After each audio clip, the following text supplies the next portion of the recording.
Hey everybody, Alex, Tam, and Rocky here from Zephyr Equity Group. Today we have a topic on underwriting. See, most people haven't even heard of underwriting before, and we're going to briefly talk about what it actually is and why you want to do it, right? So, Rocky, what are some things that you have seen? I think people are confused about what underwriting actually is. For a lot of real estate investors, the word underwriting is very scary for them, right? Because it's a make or deal step for investing. So the first one, of course, that we want to discuss is what is underwriting in the first place. So underwriting is usually, I'll tell you this, in a team, someone specializes in underwriting. Now, everyone should Mhm. know how to underwrite, but usually a person specializes in it.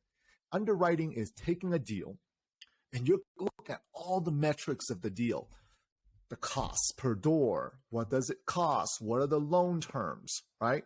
What are the expenses? You got to calculate the net operating income, all the nitty gritty stuff, putting it on a big old spreadsheet, right? With multiple sheets. And then at the end of the day, you got to figure out, does this deal and the money that comes out of this deal, does it meet the criteria of myself and our investors?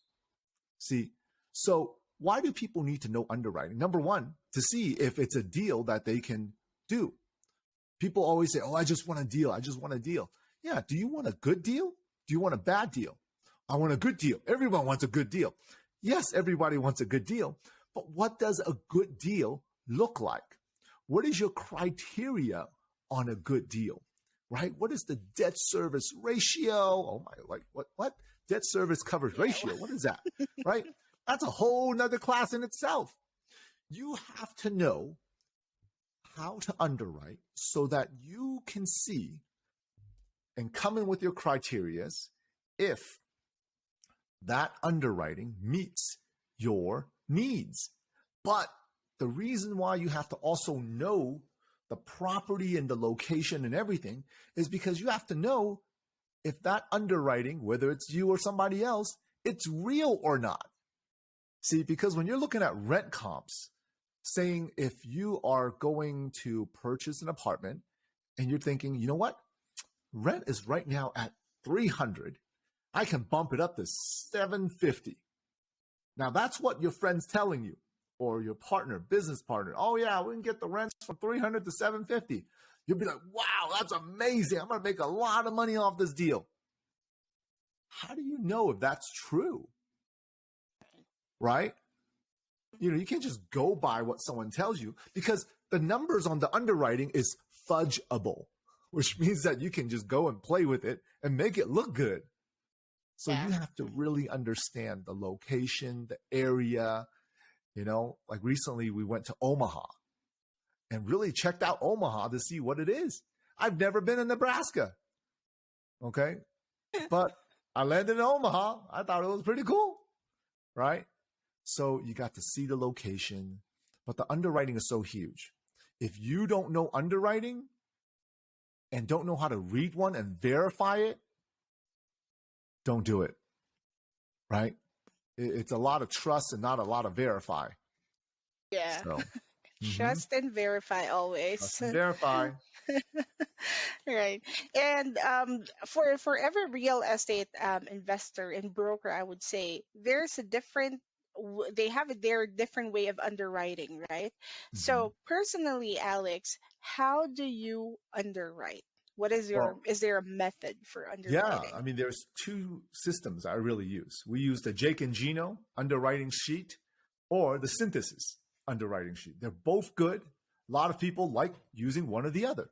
So you really have to know both.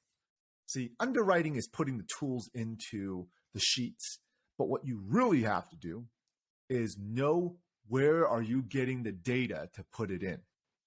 See, how do you know how much does it cost to replace a roof? You got to write that in. How do you know how much people cost? Every area is different. You got to write it in. How do you know how much the rents are and the property tax? Oh my God. Every county has a different way of figuring out property tax. So you got to know all that. And that's all the data. That when you say how, holy moly, that's how. You got to know it. You got to learn it. There's a Now lot. people ask, oh, how do I learn it? It's so much. That's where learning comes in. You know, we're part of the Jake and Gino group, and a lot of people are phenomenal underwriters in there. There's like underwriting pods that people do. A podcast just for underwriting. Okay. So you got to learn it. You got to know what you're doing. Yes, absolutely. That's very important because I think it's also a way of assessing the risks, right? Yes. For when you invest. All right. Okay, well, one last thing. What are the top 3 tips from you in order for you to effectively underwrite? I would say the first thing is learn it. Learn it and know how to read one. See, you got to learn it, right? If you can't effectively do it until you learn it. The second tip is know where the data is coming from. See, someone could underwrite and give you a phenomenal looking spreadsheet. You look at it and it's like, where is this data coming from? Right? How do you know if this is true? Do you know if this is true? Sometimes you do, sometimes you don't, right? So how do you know if it's true? And then third, you have to be able to explain it to someone what you just did in underwriting. If you can't explain it, and if you can't really teach it in a way that makes sense to people and make it easy, that means you yourself don't really understand it either. Wow. Right. And I think that when it comes to underwriting, they say, right, 2 heads are better than one, right? In this case, maybe more heads are better than one when it comes to underwriting. Yeah, everyone's got to look at it because when people look at it, they're going to have a different visual Mm-hmm. and it's going to look different. Right. Someone's going to pick up something that's like, see, the experienced ones will look at this and say, ooh, this doesn't make sense. You know, they don't know where it doesn't make sense yet. A lot of times they do, but they're going to look at a deal and says, yeah, that's not going to work. Or someone's trying to rob you. Or someone's getting robbed. Okay, something's happening and it's not right. You know, one of my mentors, I'll tell you this. Why do you have to know underwriting? He underwrote a deal and he's like, there's no way with the amount of employees, your expenses are going to be that high. Right? So he saw, this person underwrote for more expenses than it actually takes to manage this type of property. So he actually went to talk to the property manager.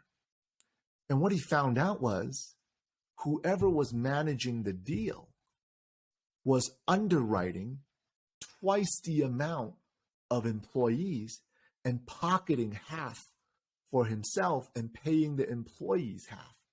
So instead of having 5 employees, he wrote in the expenses that were 10 employees. And now the investors all thought there were more people working. But instead, he pocketed that half and left the other half to the employees. And that's one of my mentors. He's like, I caught it right away. See, when he was trying to buy this family a property from the seller, except the seller had no idea that this was happening under his nose. You see?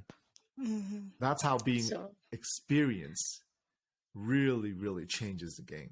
Mm-hmm. And that's what you have to watch out for. Right. All right. Okay. Well, thank you very much, Alex, for sharing this information with our viewers. So if you have any questions or anything, any topics that you would like us to talk about, please comment down below and please like and subscribe to our channels as well. All right. Thank you, Rocky. Have a great day. All right. Thank you. You too. Bye-bye. Bye-bye.